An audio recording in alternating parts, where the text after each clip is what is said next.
तमाम मेरे गाड़ी फ्रेंड्स को वैगीज होम किचन गार्डन में बहुत बहुत खुशामदीद। आज की मेरी वीडियो जीनिया फ्लावर्स की अरेंजमेंट के हवाले से है।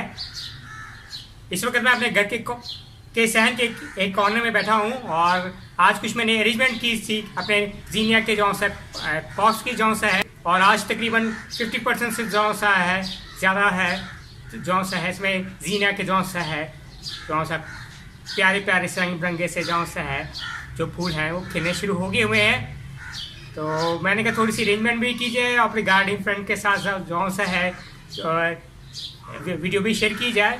और जिन मेरे गार्डनिंग फ्रेंड्स ने अभी तक मेरे चैनल को सब्सक्राइब नहीं किया, चैनल को सब्सक्राइब कीजिएगा, साथ नोटिफिकेशन बटन को भी जो सा है ताकि नेक्स्ट आने वाली वीडियो से मुस्तफीद होते रहें।